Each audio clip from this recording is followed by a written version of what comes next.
दोस्तों चलिए आज की वीडियो शुरू करते हैं।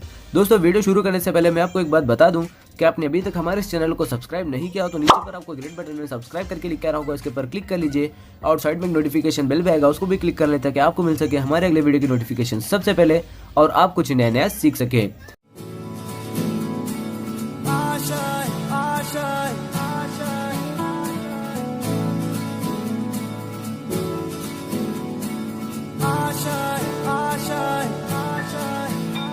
कुछ पाने की हो आस आस, कोई अरमा हो जो खास खास आशाएं,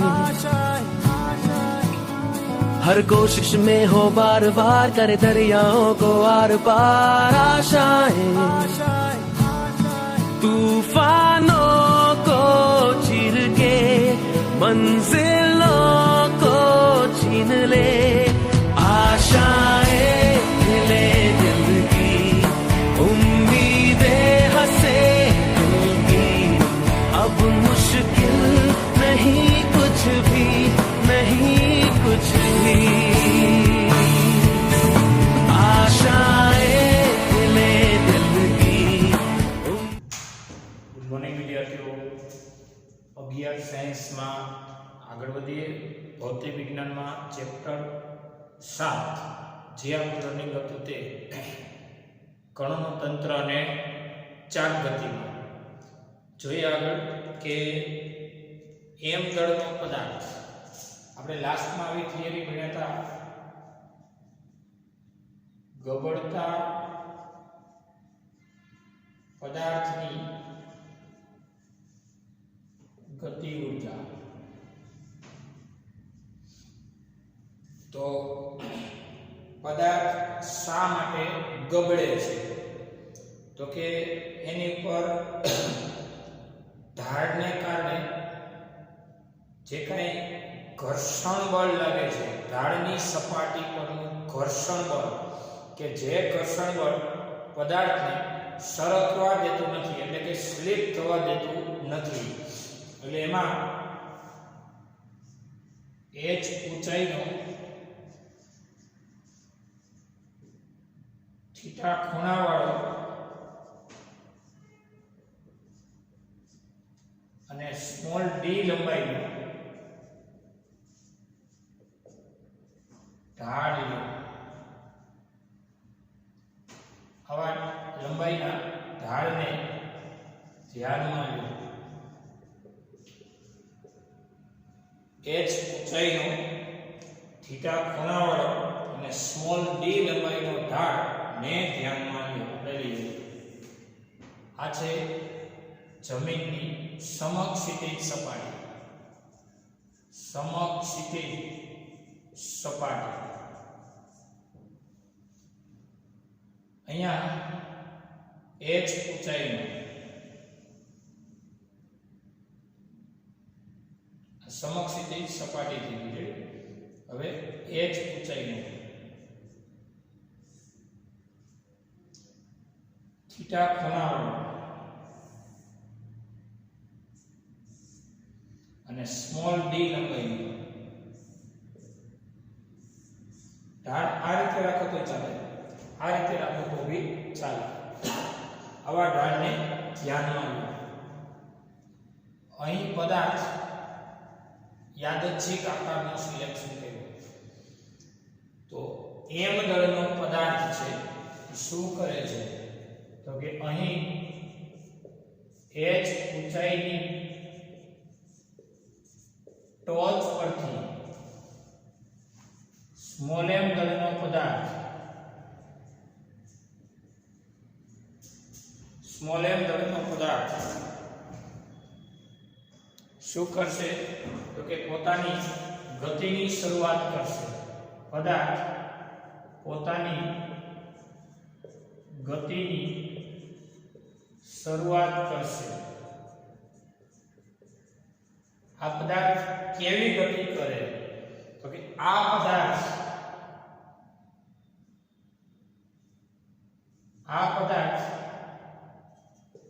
नु द्रव्यमान केंद्र रेखीय गति करे। केवी गति करे? रेखीय गति। द्रव्यमान केंद्र आम सीधું આવી જાય। અને પદાર્થ પોતાના અક્ષને અનુલક્ષીને ચાપ ગતિ કરે. આ પદાર્થનું દ્રવ્યમાન કેન્દ્ર રેખીય ગતિ કરે જ્યારે પદાર્થ પોતાની અક્ષને અનુલક્ષીને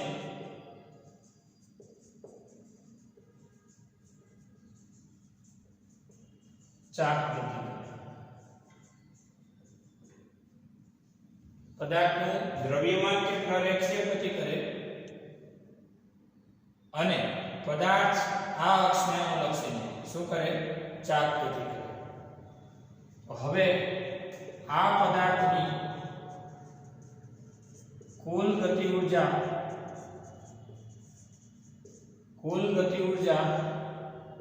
k ટોટલ બરાબર એની રેખીય ગતિ ઊર્જા 1/2 mv² વત્તા ચાપ ગતિ ઊર્જા 1/2 I ઓમેગા છે. દ્રવ્યમાન કેન્દ્રની રેખીય ગતિ ઊર્જા અને પદાર્થની પોતાની અક્ષને અનુલક્ષીને ચાપ ગતિ ઊર્જા. અહીં દળ છે તો અહીં ઝડપ અને ચાપ માત્ર છે. અહીં રેખીય ઝડપ તો અહીંયા કોણીય ઝડપ છે. તો k બરાબર 1/2 mv² વત્તા 1/2 I એટલે પદાર્થ જો રિંગ હોય અથવા પરોનળાકાર હોય તો I બરાબર mr². પદાર્થ તરીકે તકતી હોય કે નક્કર નળાકાર હોય તો I બરાબર mr²/2. ગોળો હોય તો 2/5 mr². પણ આવો યાદચ્છિક આકારનો પદાર્થ હોય તો કે યાદચ્છિક આકારના પદાર્થ માટે I બરાબર લેવાય mk². m એ પદાર્થનું દળ અને k એ ચક્રાવર્તનની ત્રિજ્યા. આપણે વારંવાર કહી છે k એ શું છે તો કે k એ રેડિયસનું RMS મૂલ્ય છે. એટલે કે અંડર રૂટમાં r1² વત્તા r2² વત્તા વત્તા rm² બાય m છે. આ k છે જેને ચક્રાવર્તનની ત્રિજ્યા કહેવાય. જુદી જુદી ત્રિજ્યાઓની સરેરાશ ટૂંકમાં કહીએ એ k છે. તો I બરાબર mk². અને ઓમેગા એટલે શું તો અહીંયા કારણ લખી નાખું v બરાબર r ઓમેગા. તો v બરાબર r ઓમેગા માંથી ઓમેગા ને સૂત્રનો કરતા બનાવો તો v/r થાય. તો v² બાય r² કહેવાય. v બરાબર r ઓમેગા ઓમેગા ને કહેવાય v/r. ઓમેગા સ્ક્વેર ને કહેવાય v² બાય r². તેથી k બરાબર 1/2 mv². બેમાંથી કાઢી દો કોમન. વૈધો 1 પ્લસ અહીંયા વૈધો k² બાય r². આ થઈ એની ગતિ ઊર્જાનું સૂત્ર. હવે મિત્રો આપણને એમ કહે આ ગતિ ઊર્જા આવી ક્યાંથી તો એના માટે આપણે આગળ વધીએ. આ ગતિ ઊર્જા ક્યાંથી આવી તો કે આ પદાર્થમાં સંગ્રહિત સ્થિતિ ઊર્જાને ભોગવે છે. તો આ પદાર્થમાં સંગ્રહિત સ્થિતિ ઊર્જા નું ગતિ ઊર્જામાં રૂપાંતરણ થયું છે. ઊર્જા સંરક્ષણના નિયમ પરથી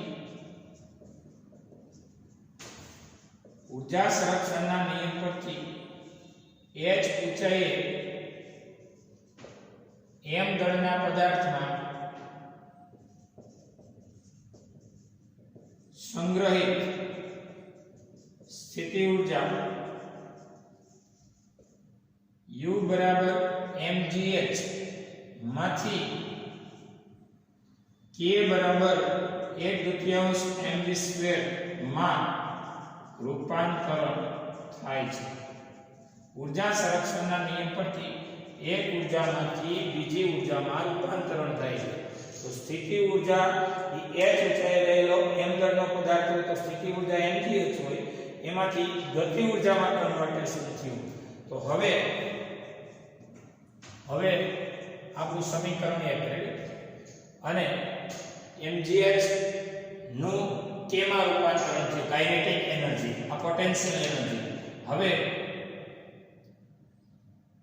u માંથી k માં u એટલે સ્થિતિ ઊર્જા, k એટલે ગતિ ઊર્જા, u માંથી k માં રૂપાંતરણ થતું હોવાથી u એટલે mgh is equal to k એટલે 1/2 mv સ્ક્વેર કૌંસમાં 1 plus k square by r square, એક m કેન્સલ, તો v સ્ક્વેર બરાબર 2 સામે આવી ગયા અને 2gh ના છેદમાં 1 plus k square by r square, v square સૂત્રનો પડતા બન્યું 2 સામે આવી ગયા 2gh ના છેદમાં સમથિંગ, એટલે કે v બરાબર અંડર રૂટમાં 2gh ના છેદમાં 1 plus k square by r square. આને નંબર આપી દો 2 અને સમીકરણ 2 એ m દળના પદાર્થનું દ્રવ્યમાન કેન્દ્રનો વેગ દર્શાવે છે. સમીકરણ 2 એ આ પદાર્થના દ્રવ્યમાન કેન્દ્રનું કૌંસમાં કહેવાય પદાર્થ વેગ દર્શાવે છે, કારણ કે દ્રવ્યમાન કેન્દ્રનો વેગ એ જ પદાર્થનો વેગ. v બરાબર અંડર રૂટમાં 2gh ના છેદમાં 1 plus k square by r square, એ h ઊંચાઈએથી થીટા ખૂણાવાળા ઢાળના માર્ગે ગવડતા m દળના પદાર્થના દ્રવ્યમાન કેન્દ્રનો વેગ v બરાબર અંડર રૂટમાં 2gh ના છેદમાં 1 plus k square by r square દર્શાવે છે.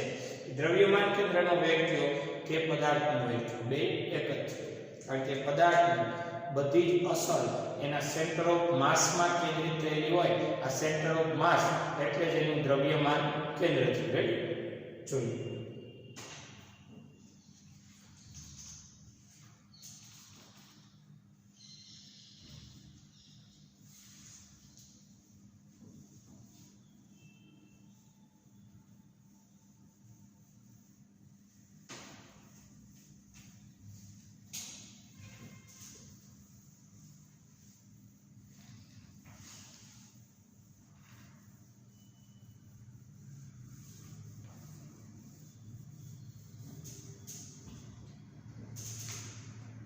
પાઠ્ય પુસ્તકમાં પેજ નંબર 175 શું કહે છે જોઈએ. પેજ નંબર 175 ઉદાહરણ નંબર 16. ત્રણ પદાર્થો છે, એક રિંગ, એક ઘન. ઘનને કહેવાય નક્કર. ઘનને શું કહેવાય? નક્કર. નળાકાર,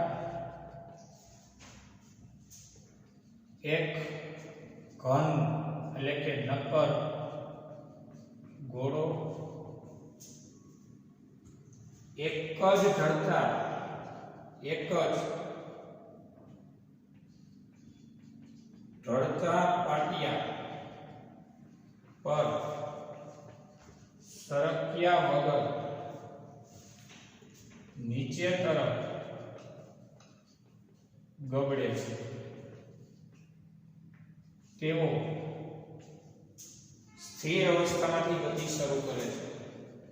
સ્થિર અવસ્થામાંથી ગતિ શરૂ કરે છે. આગળ, બધા જ પદાર્થોની ત્રિજ્યાઓ સમાન છે. બધા જ પદાર્થોની ત્રિજ્યા સમાન છે. તો કયો પદાર્થ મહત્તમ વેગ સાથે જમીન પર પહોંચશે? કયો પદાર્થ મહત્તમ વેગ સાથે જમીન પર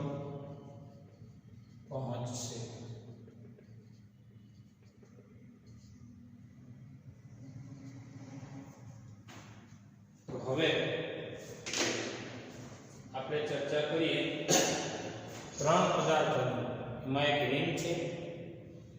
તો રિંગ માટે I બરાબર mr². નક્કર નળાકાર છે. નક્કર નળાકાર એટલે તકતીઓનો સમૂહ. એક તકતી બીજી તકતી સમાન ત્રિજ્યાની તકતીઓનો થપ્પી અથવા એક બંચ. તો એ mr²/2 આની જડત્વની તાકાત. અને આમાં નક્કર ગોળા માટે 2/5 mr². આ બધું જાણી છે. એક જ ચડતા પાટિયા પર સરક્યા વગર નીચે આવે છે. સ્થિર અવસ્થામાંથી ગતિ શરૂ કરે છે. બધા જ પદાર્થોની ત્રિજ્યા હરખી છે. કયો પદાર્થ મહત્તમ વેગ સરખી ત્રિજ્યાવાળી છે? શરૂઆત. તો હવે આપણે શરૂઆત આમ કરીએ કે h ઊંચાઈના થીટા ખૂણાના ઢાળની ટોચ પરથી સરક્યા વિના ગબડતા પદાર્થ માટે ઊર્જા સંરક્ષણના નિયમ પરથી ગતિ ઊર્જાનું સ્થિતિ ઊર્જામાં નહીં પણ સ્થિતિ ઊર્જાનું ગતિ ઊર્જામાં રૂપાંતર થાય. પરથી સ્થિતિ ઊર્જાનું ગતિ ઊર્જામાં કેની ગતિ ઊર્જામાં? પદાર્થની. સ્થિતિ ઊર્જા કોની? પદાર્થની છે. પદાર્થની સ્થિતિ ઊર્જાનું ગતિ ઊર્જામાં રૂપાંતરણ થતું હોવાથી mgh બરાબર. હવે ઓલો k નું સૂત્ર. k એટલે થશે ગતિ ઊર્જા. લાસ્ટમાં તમે કાઢ્યું હતું 1/2 mv² કૌંસમાં 1 + k²/r². હવે તમને એમ થશે કે આ કેમ ક્યાંથી આવ્યો? આ કેવી રીતે આવ્યો એ તો તમને આવડે છે. કઈ રીતે? તો કે કુલ ગતિ ઊર્જા એટલે દ્રવ્યમાન કેન્દ્રની રેખીય ગતિ ઊર્જા અને પદાર્થની પોતાની ચાક ગતિ ઊર્જા. યાદ આવ્યું ને? આપણે હમણાં તાર્યું પદાર્થ દ્રવ્યમાન કેન્દ્રની રેખીય ગતિ ઊર્જા અને પદાર્થની પોતાની અક્ષને અનુલક્ષીને ચાક ગતિ ઊર્જા એટલે કે 1/2 mv² વત્તા 1/2 I એટલે mk². I એટલે શું કહેવાય? mk². અને ઓમેગા ને કહેવાય v²/r². કારણ કે v બરાબર r ઓમેગા. ઓમેગા એટલે v/r. ઓમેગા સ્ક્વેર હોય તો v²/r². તો 1/2 mv² કોમન કાઢો. વધ્યું 1 + k²/r² વધ્યું. અને આને કહેવાય કુલ ગતિ ઊર્જા. આપણે તાર્યું હતું અને એ અહીંયા વાંચ્યું છે. રેડી? એટલે 1/2 mv² કૌંસમાં 1 + k²/r² આ સૂત્ર. એ સ્થિતિ ઊર્જાનું ગતિ ઊર્જામાં રૂપાંતરણ. એક એમ કેન્સલ.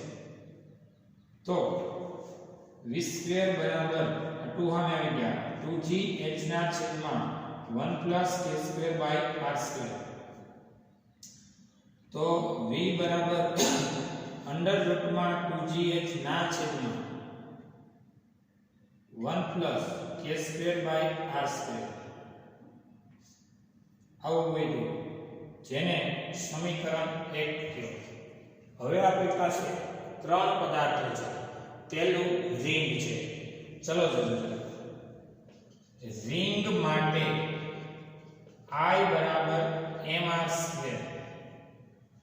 રિંગ માટે I બરાબર mr² ને I બરાબર mk² સાથે સરખાવતા. આ બેને સરખાવો તો mr² બરાબર mk² તો શું થાય? તો કે r² બરાબર k² થશે.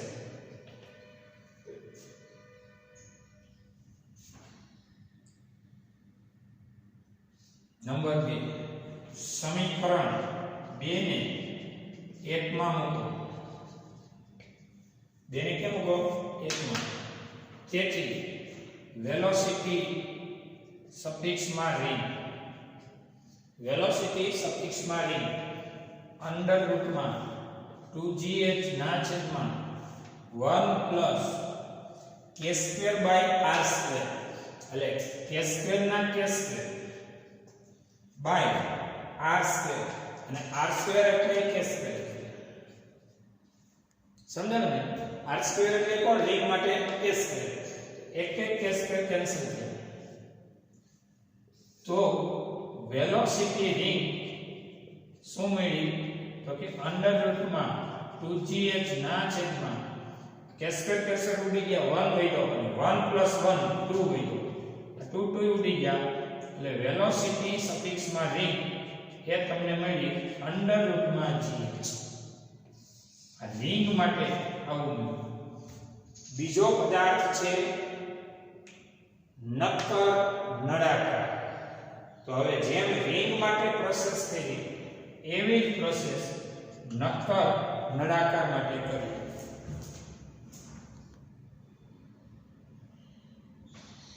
જોઈએ રિંગની જગ્યાએ નક્કર નળાકાર માટે I બરાબર mr²/2. રિંગ હોય તો mr², નક્કર નળાકાર હોય તો mr²/2 ને I બરાબર mk² સાથે સરખાવતા,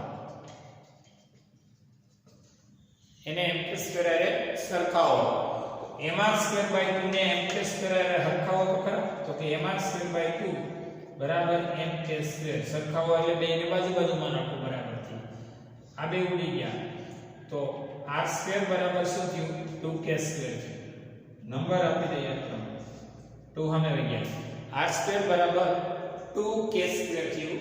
નંબર 3 એ 3 ને મૂકી દઈએ 1 માં. સમીકરણ 3 ને 1 માં મૂકતા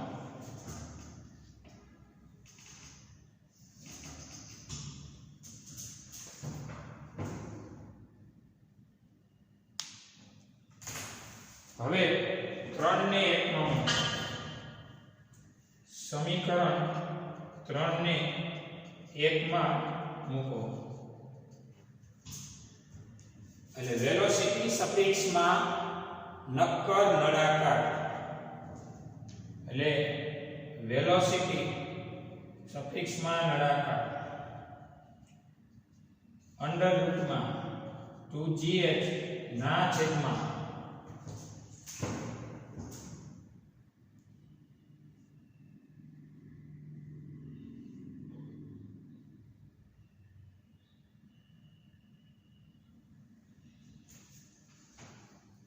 1 plus k²/r².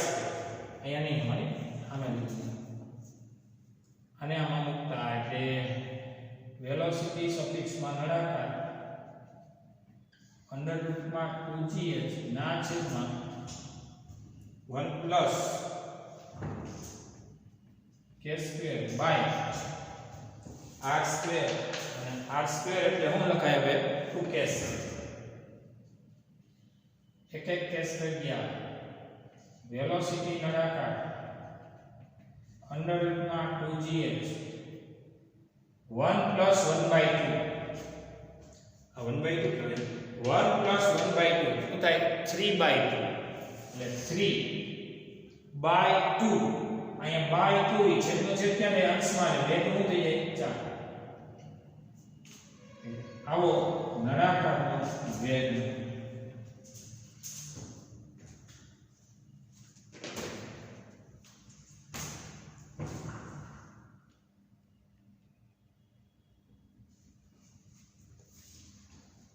એવી જ રીતે આ રિંગ માટે આ જ રીતે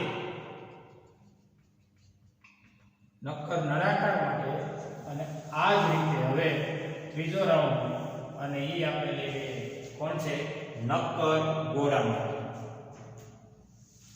કોનો વેગ મહત્તમ હોય આ આપણો સવાલ છે.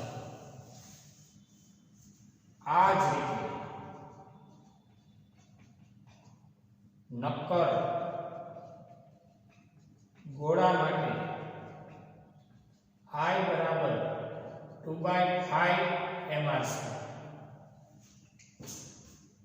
કે જેને I બરાબર mk સ્ક્વેર સાથે સરખાવતા હવે 2/5 સ્ક્વેર ને mk સ્ક્વેર એ સરખાવી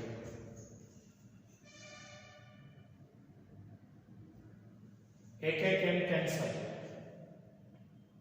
r સ્ક્વેર બરાબર શું વધ્યું 5k સ્ક્વેર બાય 2 વધ્યું 5k સ્ક્વેર બાય 2 વધ્યું આને નંબર 4 આપી અને હવે સમીકરણ 4 ને 1 માં મૂકો સમીકરણ 4 ને ક્યાં મૂકીએ 1 માં વેલોસિટી સફિક્સમાં કોણ આવ્યો હવે ગોળો વેલોસિટી સફિક્સમાં ગોળો અંડર રૂટમાં 2gh એ તો છે જ 1 plus k square by r square એટલે k સ્ક્વેર ના k square by r square એટલે 5k square by 2 5k square by 2 એ બાય 2 જેટલો છે ક્યાં ગયો અહીંયા અંશમાં r સ્ક્વેર ની જગ્યાએ શું લખ્યું 5k સ્ક્વેર બાય 2 અને 5k સ્ક્વેર બાય 2 ક્યાં ગયો અંશમાં આ બે ઉડી ગયા તો વેલોસિટી સફિક્સમાં ગોળો ગોળા માટેની ઝડપ અંડર રૂટમાં 2gh હવે આ બેનો લસા શું આવે 5 * 5 લસા આવ્યો 5 5 ને 2 7 7/5 5 * 5 ને 2 7 હજી કહું છું ધ્યાન રાખો તો વેલોસિટી સફિક્સમાં ગોળો તો આ છેદ આ એનોય છે ક્યાં ગયો અંશમાં 5 * 10 gh ના છેદમાં 7 આમાં કોનો વેગ સૌથી વધુ ગણાય અહીંયા જોઈ લો આમાં 1 gh છે અહીંયા 4/3 કરીએ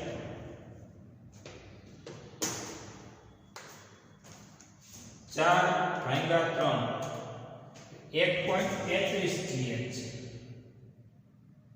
વેલોસિટી નળાકાર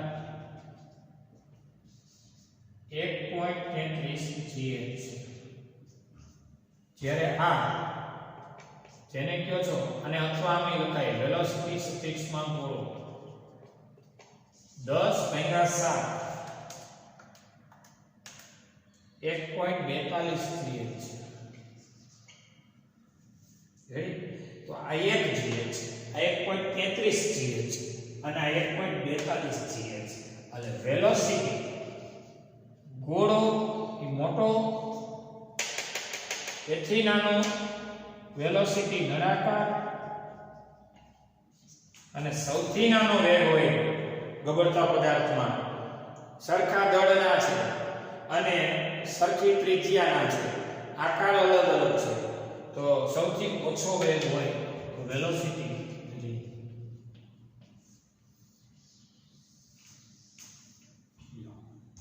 સૌથી વધુમાં વધુ ગબડનારો કોઈ પદાર્થ હોય ને ઢાળના તળિયે ઢાળની ટોચ પરથી એટલે તો આપણે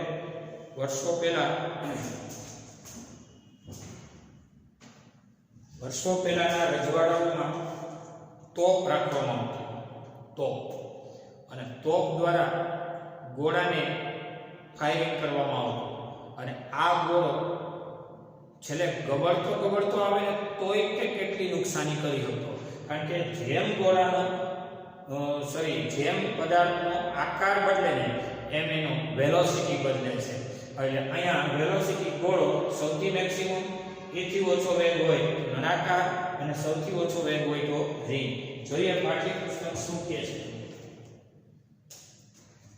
જો એવું કહે છે આ પ્રાપ્ત પરિણામ પરથી સ્પષ્ટ થાય કે ઢળતા પાટિયાના તળિયે ત્રણેય પદાર્થોમાં ગોળાના દ્રવ્યમાન કેન્દ્રનો વેગ સૌથી મહત્તમ અને સૌથી ન્યૂનતમ એટલે ઓછામાં ઓછો રિંગના દ્રવ્યમાન કેન્દ્રનો વેગ જોવા મળે છે રેડી આ દાખલાનો એન્ડ છે જોઈએ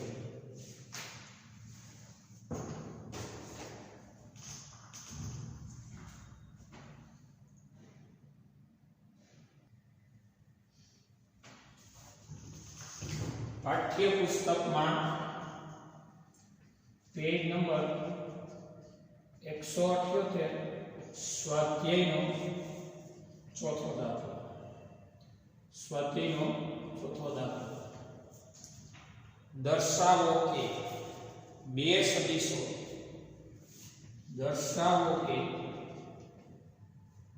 સદિશો અથવા તો સદિશો એ વેક્ટર અને બી વેક્ટર થી બનેલ ત્રિકોણનું ક્ષેત્રફળ એ વેક્ટર ક્રોસ બી વેક્ટરના મૂલ્યથી અડધું હોય છે.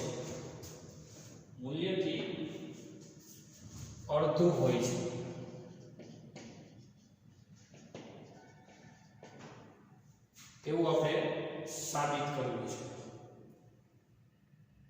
એ વેક્ટર અને બી વેક્ટર થી બનેલ ત્રિકોણનું ક્ષેત્રફળ a ક્રોસ b નું મૂલ્ય હોય ને એને કહેવાય ab sin θ. a cross b નું મૂલ્ય એટલે ab sin θ. તો આપણે a ક્રોસ b ના મૂલ્યથી અડધું હોય એવું દર્શાવવું છે. સદિશો a વેક્ટર અને સદિશો b વેક્ટર બે સદિશોથી બનેલો ત્રિકોણ. જો આ a વેક્ટર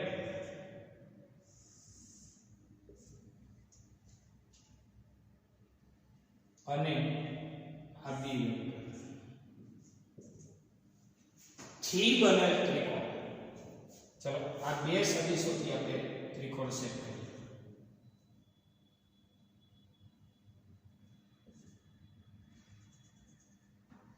a સદિશ અને b સદિશથી બનેલા ત્રિકોણ.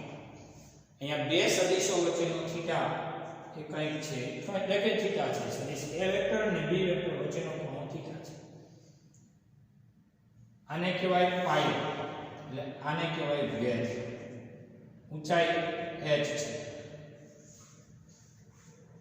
હવે આકૃતિ પરથી તમે શું લખી શકો? તો કે ત્રિકોણનું નામ ABC આપી શકો. તો આકૃતિ પરથી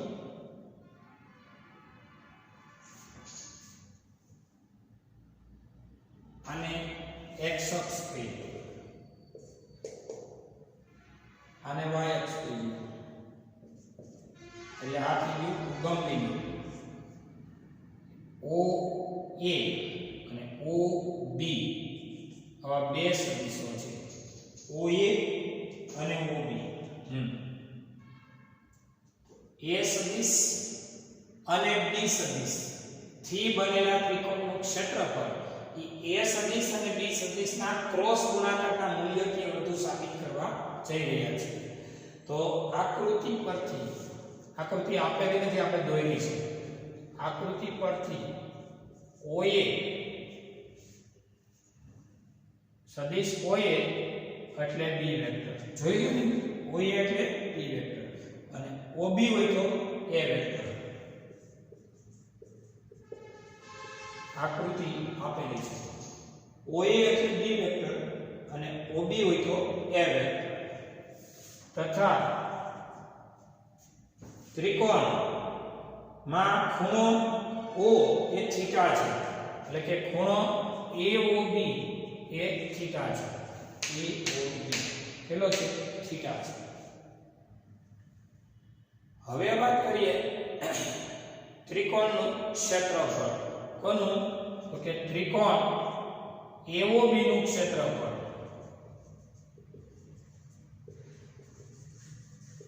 એક દુત્યાંશ ગુણ્યા પાયો ગુણ્યા વેધ. તો પાયો થશે OB અને વેધ થશે h. તો હવે એક દુત્યાંશ અને OB એટલે O થી B સુધીની લંબાઈ જેને કહેવાય A નું માન, એના માનને કહેવાય A. એટલે OB ની જગ્યાએ A into H. H એટલે શું થાય એ આપણે ચેક કરીએ. H એટલે થાય B sin theta. H એટલે B sin theta શું કામ થાય તો કે તમારા આ ત્રિકોણની અંદર sin theta યુઝ કરો તો અહીંયા કારણ લખી દો. કારણ કે sin theta બરાબર sin theta એટલે સામેની બાજુ ના છેદમાં કર્ણ. આ કાટખૂણો છે, આને શું કહેવાય કર્ણ. તો સામેની બાજુ h અને કર્ણ b એટલે sin theta એટલે h upon b. તો h ને શું કહેવાય h ને કહેવાય b sin theta. h ની વેલ્યુ b sin. તો વધ્યું શું તો કે 1/2 ab sin theta આવું વધ્યું. અને ab sin theta જેને કહેવાય ab sin theta એટલે a cos b. અને કોણ તો કે ત્રિકોણનું ક્ષેત્રફળ.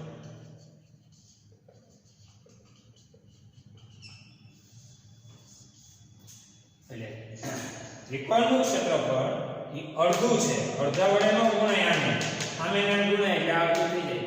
આપણે કેમ કહીએ કે પુત્રની ઉંમર x છે, પિતાની ઉંમર y છે. પિતા પુત્રથી બમણા છે ઉંમરમાં, 2x બરાબર y લે. 2 વડે પુત્રને ગુણી નાખે એટલે પિતાની ઉંમર પુત્રની ઉંમરથી બમણી થઈ ગઈ. આને 2 વડે ગુણાય ને તો આ 2 ગણા તો ઓલરેડી છે અને હજી 2 વડે ગુણો તો 4 ગણા થઈ જાય એમ ને. એટલે બોલાય એમ પાછો લખાય. અહીંયા હું બોલ્યો ત્રિકોણનું ક્ષેત્રફળ એ a ક્રોસ b ના મૂલ્યથી અડધું છે. તો a ક્રોસ b ને અડધા વડે ગુણી નાખો એટલે કે ત્રિકોણનું ક્ષેત્રફળ એ અડધું થઈ જાય a ક્રોસ b ના મૂલ્યથી. અડધા વડે આને નો ગુણાય, એ તો અડધો છે જ. આને અડધે ગુણ નાખો અડધા વડે એટલે તૃતીયાંશ વડે એટલે ઓટોમેટિક ત્રિકોણનું ક્ષેત્રફળ અડધું થઈ જાય a ક્રોસ b ના મૂલ્યથી. રેડી જોઈએ.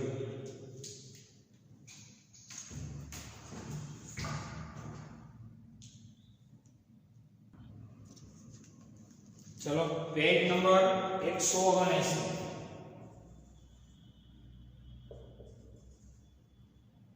स्वाध्यायનો 11મો દાખલો. સમાન દળ, સમાન ત્રિજ્યા, એક પોલો નળાકાર છે અને બીજો ઘન ગોળો છે. સમાન ટોર્ક લગાડો. નળાકાર તેના સમમિતિ અક્ષને અનુલક્ષીને ચાપ ગતિ કરે છે. નળાકાર હોય એની આ અક્ષને અનુલક્ષીને શું કરે છે ચાપ ગતિ. ગોળો કેન્દ્રમાંથી પસાર થતી અક્ષને અનુલક્ષીને ચાપ ગતિ. આ ગોળો છે, કેન્દ્રમાંથી પસાર થતી અક્ષને અનુલક્ષીને ચાપ ગતિ કરે છે. આપેલ સમય પછી એનો મતલબ સમાન સમય, બંને માટે સમાન સમય આપી દો. એક સરખો સમય પછી કોની કોણીય ઝડપ વધુ હોય, કોની બંનેમાંથી કોની કોણીય ઝડપ જેને કહેવાય ઓમેગા વધુ હોય. આવો આખો સવાલ છે. કોની કોણીય ઝડપ વધુ હોય. તો મિત્રો નળાકાર કેવો છે પોલો. તો પોલા નળાકાર માટે બોલો શું થશે I બરાબર mr² થશે. રિંગ ઇક્વલ નળાકાર. અને ઘન ગોળા માટે I બરાબર 2/5 થશે. સમજાય ના મને શંકા નથી. હવે પેલા અહીંયા 1 mr² છે, અહીંયા 2/5 mr². એનો મતલબ બંને અંશ અને છેદને 2 વડે ગુણી નાખો તો 2 દુ 4 અને 5 દુ 10 એટલે 4 ના છેદમાં 10 એટલે એ થશે 0.4 mr². આ 0.4 mr² છે જ્યારે આ 1 mr² છે. એનો મતલબ આની જડત્વની ચાક માત્રા એ વધુ છે ગોળા કરતા. આવો તો થઈ ગયું પહેલો મુદ્દો. હવે બીજી વાત કરીએ, સમાન ટોર્ક લાગે છે તો ટોર્ક નું સૂત્ર થાય ટોર્ક ટો બરાબર I આલ્ફા. તમે 1 બરાબર ma સૂત્ર જાણો તો દળ હોય ત્યાં જડત્વની ચાક માત્રા, પ્રવેગ હોય ત્યાં કોણીય પ્રવેગ અને બળ હોય ત્યાં ટોર્ક. ટો બરાબર I આલ્ફા. એમાં ટોર્ક કેવું છે? સમાન ટોર્ક. સમાન એટલે અચળ, સમાન એટલે બદલે નહીં એવું. તો ટો અચળ હોય એનો મતલબ I આલ્ફા અચળ કૌંસમાં સમાન. I આલ્ફા સમાન હોય I ચલે છે 1/આલ્ફા. આ બે રાશિનો ગુણાકાર અચળ હોય એટલે એ બે એકબીજાના વ્યસ્ત રિલેશનમાં છે. આવું સમીકરણ 1 મળે.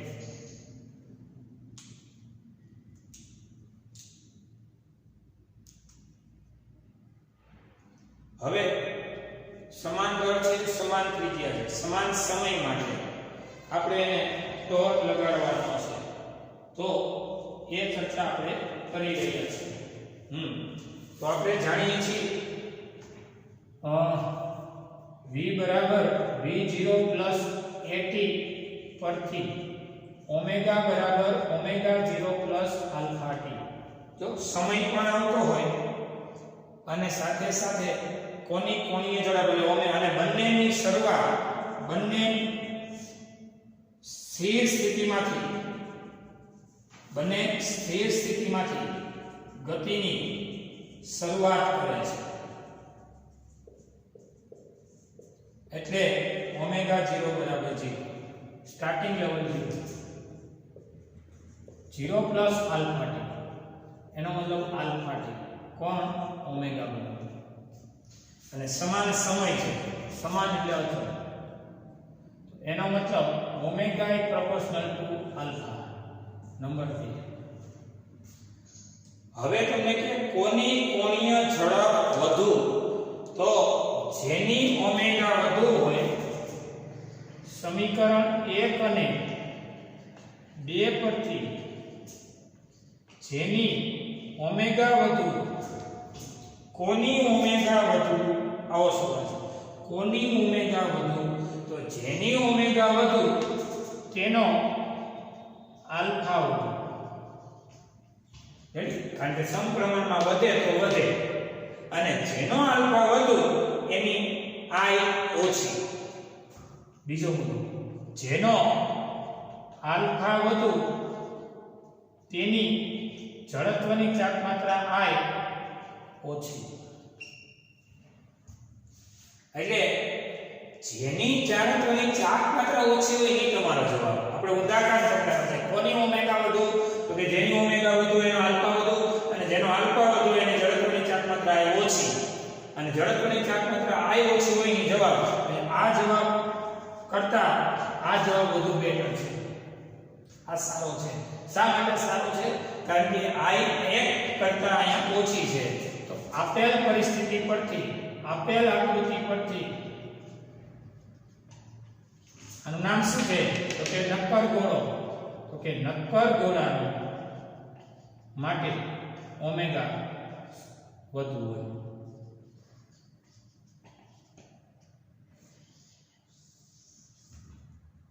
કોની ઓમેગા વધુ? તો જેની ઓમેગા વધુ એનો આલ્ફા વધુ, જેનો આલ્ફા વધુ એની જડત્વની ચાક માત્રા કેવી? ઓછી. અને ઓછી ચાક માત્રા વાળો આ નથી પણ આ છે. એનો મતલબ ઘન ગોળા અથવા કહેવાય નક્કર ગોળા માટે ઓમેગા વધુ. આ જવાબ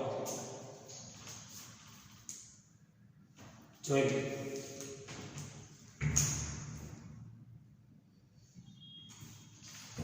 ચલો અહીંયા આપણો લેક્ચર પૂરો થાય છે. તૈયારી કરો, વ્યવસ્થિત કરો. નેટ બેઝમાં પણ ક્લિયર કટ આવશે. આવું રેડી? જોઈએ.